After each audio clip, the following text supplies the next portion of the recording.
The alien leaders believed they understood humans. They believed humans were violent, emotional, and easy to control. So when the war finally ended, they decided to offer a gift. A slave. Not just any slave. An alien girl. They gave her to a human soldier as a symbol of peace.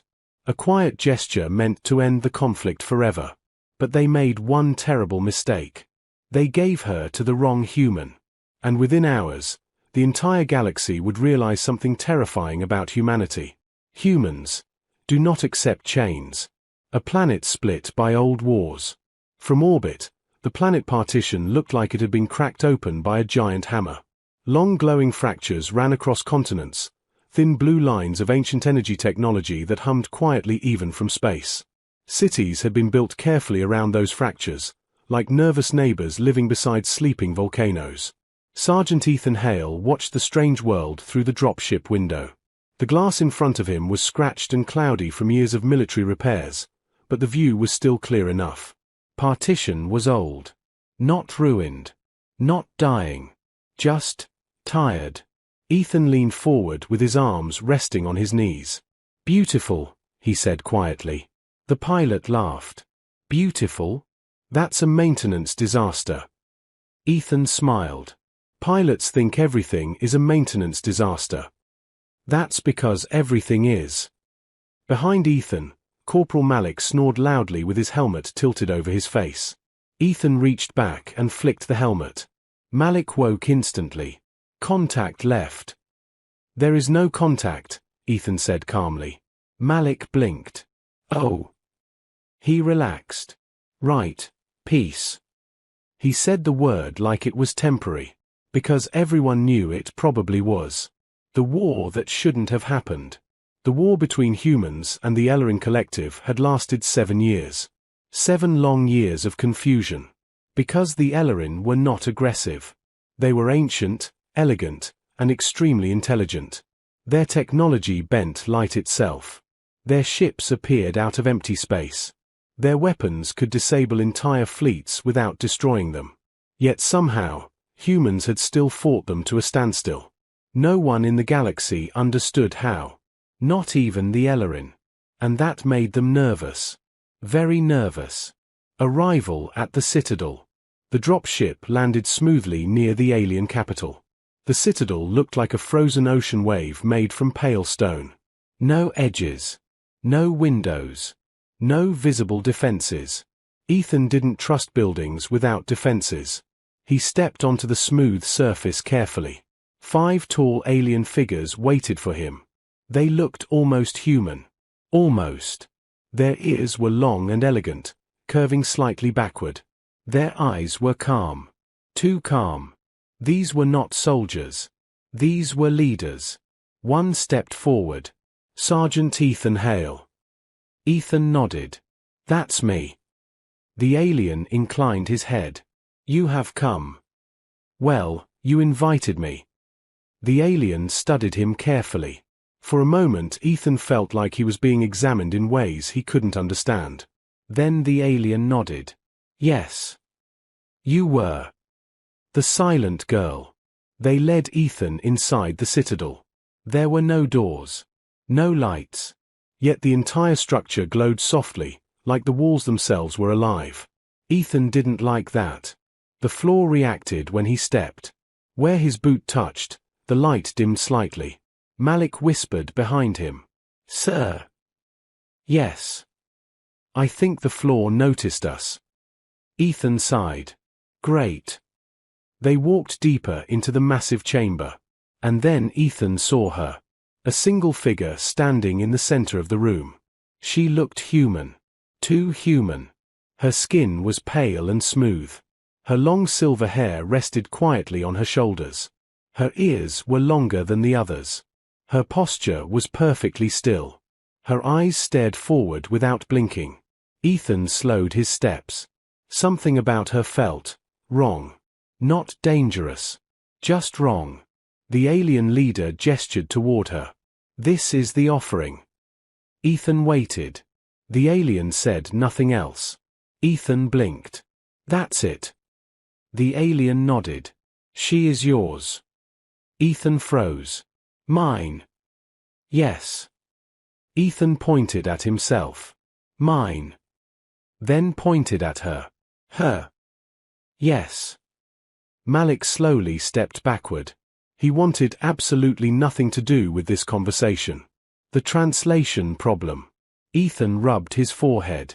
I think there's a translation issue. There is no translation issue. Ethan looked at the girl. She hadn't moved. Hadn't blinked. Hadn't reacted. He waved a hand in front of her face. Nothing. Then suddenly she spoke. Hello. Her voice was calm. Perfect. Precise. Not robotic. But not emotional either. Ethan blinked. Well, that's new. He tilted his head. Do you know who I am? Yes. That's good. He had no idea why that was good. The alien leader stepped closer. She is a symbol of peace. Ethan crossed his arms. And why exactly are you giving her to me? The alien answered calmly. Because you are the human who destroyed 3 of our command fleets using only mining equipment. Malik slowly turned his head. Sir, what? Ethan scratched the back of his neck. That was, technically, an accident. The real secret. The alien leader looked at the girl. She is not simply a slave. Ethan narrowed his eyes. That sentence always meant trouble. She is the last surviving member of an ancient Ellerin lineage. Malik whispered. Oh no. The alien continued. Her mind contains the location of technology older than our entire civilization. Ethan slowly understood. You're giving me a living supercomputer. Yes. And you think this is a peace offering? Yes. Ethan laughed. Not because it was funny, but because it was insane. You realize humans don't keep slaves. The alien tilted his head. That is, statistically inaccurate. Ethan smiled slightly. Not anymore. He turned toward the silent girl. Do you want to be here? For the first time. She hesitated. Her eyes focused on him. No. The room became silent. Ethan turned back to the alien leaders. Then we have a problem. The first human decision. The alien leaders looked confused. What problem? Ethan placed a hand on the girl's shoulder. She's not a gift. He smiled slightly. She's a refugee. The alien leaders stared at him. That was not the agreement. Ethan shrugged. Humans don't follow agreements that involve slavery. The alien leaders exchanged nervous glances. Because suddenly, they realized something. They had not just given a powerful alien artifact to a human. They had given it to a human soldier who refused to obey rules. And in that moment, the fragile peace between 2 civilizations began to change forever. The silence after the decision. The chamber became so quiet that Ethan could hear his own breathing inside the helmet. The alien leaders stood perfectly still. The girl stood even more still. For a moment, it felt like the entire citadel was waiting. Waiting to see what the human would do next. Sergeant Ethan Hale had just broken a diplomatic ritual that had existed for thousands of years. He had rejected a slave offering. No one in the Ellerin Collective had ever done that. Not once. The alien leader finally spoke. You misunderstand the purpose. Ethan shook his head calmly. No, he said. I understand it perfectly. His hand remained gently on the girl's shoulder. You're giving away a person because you don't know what to do with her. The alien's long ears shifted slightly. That is not accurate. Ethan tilted his head. Then explain. The truth about the girl. The alien leader slowly stepped forward. His voice became quieter. She is not like us. Ethan raised an eyebrow. She looks exactly like you. Yes. But her mind. The alien hesitated. And that alone made Ethan nervous. Because advanced alien civilizations were not supposed to hesitate. Her mind processes reality differently. Malik crossed his arms. That sounds like a fancy way of saying dangerous. The alien leader nodded slowly. It is. Ethan looked back at the girl. She was watching him now. Actually watching him. Her silver eyes moved carefully, studying every detail of his face. What's your name? Ethan asked. She answered immediately. Lyra. Her voice was soft. But now there was something new inside it. Curiosity. The ability that terrified a civilization. The alien leader continued speaking. Lyra's mind can see patterns that no other Ellerin can perceive. Ethan frowned. Patterns? Yes. Technology patterns. Energy patterns. Probability patterns. Malik blinked. What? The alien leader looked directly at Ethan. She can predict outcomes. Ethan crossed his arms. Like a computer. The alien shook his head slowly. No. Better. The room became quiet again. Lyra once predicted a solar storm before it formed. 3 days before our instruments detected it. Malik whispered. Okay, that's not normal. The alien continued. She once solved a mathematical equation that our civilization had failed to solve for 9,000 years. Ethan nodded slowly. That sounds useful. The alien leader looked at him carefully. It is also terrifying.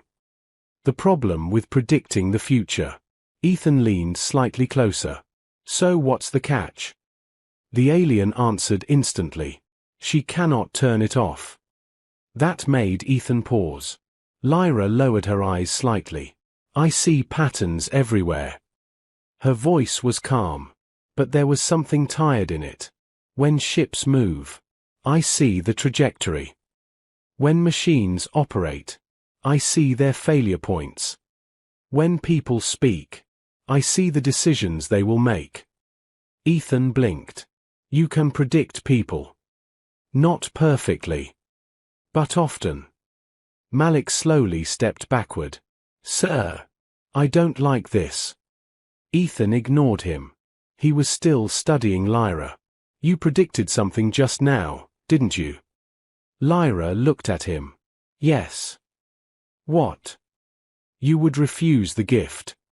Ethan smirked slightly. Well, that ruins my mysterious reputation. But Lyra didn't smile. I also predicted something else. The room grew quiet again. Ethan's voice softened. What? Lyra looked directly into his eyes. The war is not over. The prediction. Malik laughed nervously. Great. Fantastic. We just finished one war and now we're getting a sequel. But Lyra did not react. Her gaze remained fixed on Ethan. The peace agreement will collapse in 12 days. The alien leaders suddenly shifted. For the first time, Ethan saw real emotion on their faces. Fear. That is speculation, one of them said sharply. Lyra shook her head. No. I have already seen the pattern. Ethan folded his arms. Okay, he said calmly. Let's hear it. Lyra turned slightly toward the glowing floor. The fractures across this planet. Yes, Ethan said. They are energy containment lines.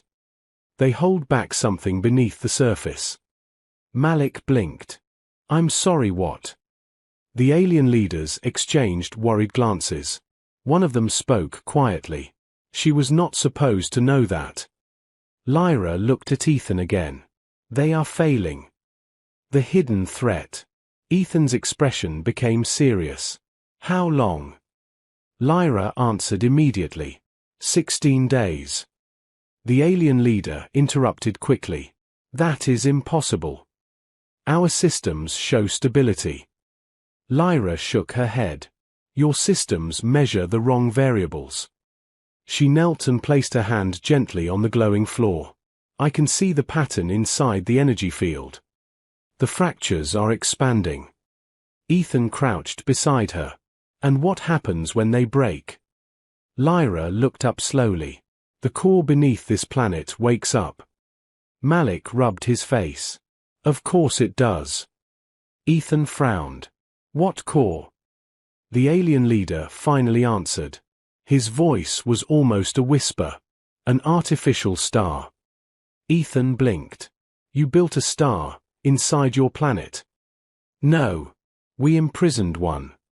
Humanity's favorite problem. Ethan leaned back and laughed quietly. Of course you did. Malik groaned.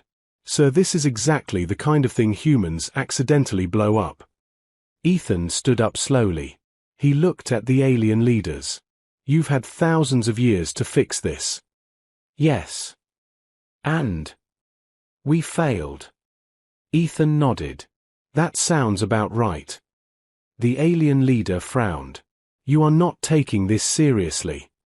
Ethan shrugged. I am. Then he smiled slightly. But you're talking to humans. Malik raised an eyebrow. That means we're about to do something stupid, right? Ethan nodded. Absolutely. The human solution. Ethan turned toward Lyra. You said the fractures are failing because they measure the wrong variables. Yes. Ethan scratched his chin. What variables? Lyra hesitated. Then she looked at him with something new in her expression. Hope. Human variables. Malik blinked. What does that even mean? Lyra stood slowly. Your species solves problems differently. You improvise. You break systems to understand them. You experiment without permission. Ethan smiled proudly. That's basically our entire civilization. Lyra looked at him carefully. The pattern says only humans can solve this. The alien leaders looked horrified. Ethan clapped his hands together. Well, he said. That sounds like a challenge. The beginning of something bigger. The alien leaders tried to protest. This was not the agreement. Ethan raised a hand. Relax. We're not starting a war. He looked at the glowing fractures visible through the citadel entrance. We're saving your planet. Malik sighed. I knew this peace mission was too easy.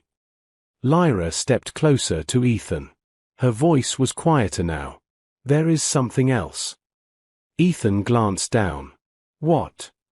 Lyra's eyes narrowed slightly. The pattern also shows something strange. What? She studied him carefully. You are not supposed to survive this. Ethan grinned. Yeah. I get that a lot. The countdown begins. The alien leaders did not sleep that night.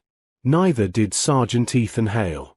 Because beneath the planet partition, an imprisoned artificial star had begun to wake. 16 days. That was the time Lyra predicted before the energy fractures failed. 16 days before an entire world exploded from the inside. But Ethan had already decided something important. Humans were not leaving. A human problem-solving method. 3 hours later, the central chamber of the Citadel looked completely different. Alien leaders stood silently along the walls. In the center of the room, humans had done what humans always did when faced with advanced alien technology. They made a mess. Portable scanners. Human engineering drones. Military toolkits. Power cables. Someone had even dragged in a welding torch. Corporal Malik looked around proudly. Now this feels like science. The alien leaders looked horrified. This is reckless, one of them said. Ethan shrugged. This is Tuesday for humans. Lyra stood quietly beside him, watching everything. Her silver eyes moved rapidly, tracking every device, every measurement, every shifting energy pattern beneath the planet. Ethan noticed. What do you see? Lyra answered slowly. Possibilities. The alien system's fatal flaw. The holographic projection of the planet appeared above the floor. Hundreds of glowing fracture lines crossed the surface like veins of blue lightning. Each one was connected to ancient energy stabilizers buried deep underground. Malik pointed at the projection. So these stabilizers keep the artificial star contained? Yes, Lyra said. But they operate on perfect calculations. Ethan tilted his head. And that's the problem. Lyra nodded. They expect the universe to behave predictably. Malik blinked. That sounds reasonable. Ethan laughed. That's because you're thinking like an alien. Lyra looked at him curiously. Explain. Ethan tapped the projection. The universe isn't predictable. Gravity shifts. Energy fluctuates. Machines degrade. People panic. He crossed his arms. You built a perfect system to control something chaotic. Lyra's eyes widened slightly. That is correct. Ethan grinned. So we fix it the human way. Malik groaned. Oh no. The human way. The alien leaders watched in disbelief as Ethan began issuing orders. Malik, reroute the drone scanners into the stabilizer grid. Yes, sir. Power team, attach the mining field regulators. You're going to use mining equipment on planetary containment technology, one alien asked. Ethan shrugged. Worked last time. Lyra's eyes suddenly brightened. I see the pattern. She moved quickly to the holographic display. If we introduce controlled instability. Malik blinked. Controlled instability. Lyra nodded. The system will adapt. Ethan smiled. Exactly. The alien leaders stared at them. You intend to stabilize our planet by making the system unstable. Ethan shrugged. Welcome to human engineering. The star wakes. Suddenly the citadel trembled. Deep beneath the planet's crust, something enormous shifted. The fractures across the hologram widened. Blue energy spikes flashed violently. Malik looked at the scanner. Sir, the core temperature just jumped. Lyra whispered quietly. The star is waking. Ethan grabbed a communication device. All teams, begin phase 2. The alien leader stepped forward. You cannot possibly understand the forces you are dealing with. Ethan looked him directly in the eyes. You're right. We don't. Then he smiled. But humans are very good at learning fast. Lyra's discovery. Lyra suddenly froze.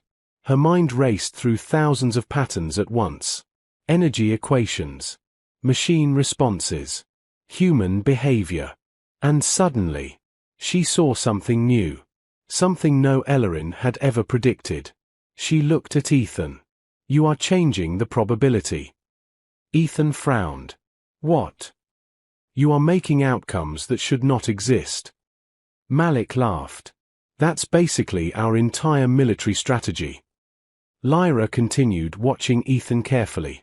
The patterns I saw before, they are shifting. How? You were supposed to fail. And now? You might succeed. The moment of collapse. The planet shook violently. One of the fracture lines suddenly burst open on the holographic display. Energy erupted like a lightning storm beneath the surface. Malik shouted. Containment field collapsing. The alien leaders panicked. It is too late. Lyra's voice cut through the chaos. No. She pointed to the stabilizer grid. The human system is responding. The mining regulators began to pulse. The drone scanners adjusted their signals automatically. The chaotic fluctuations created a feedback loop. Not perfect, but adaptable. The stabilizers began to rebalance themselves. Ethan smiled slowly. There we go. The impossible solution. The energy fractures began shrinking. Slowly. Then faster. The artificial star beneath the planet stabilized. The entire citadel became silent. Alien leaders stared at the holographic projection. They had spent thousands of years trying to solve this problem. And humans had solved it in 5 hours. With mining equipment.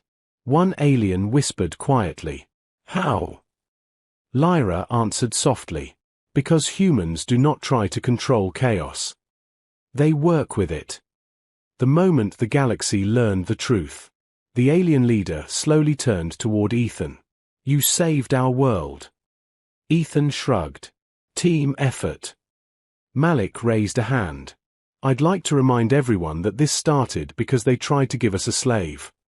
The alien leader lowered his head. That practice will end. Lyra looked at Ethan. For all worlds. The alien leader nodded. For all worlds. Ethan smiled slightly. Now that sounds like peace. The final realization. Later that night, Lyra stood beside Ethan outside the citadel. The fractures across the planet were fading.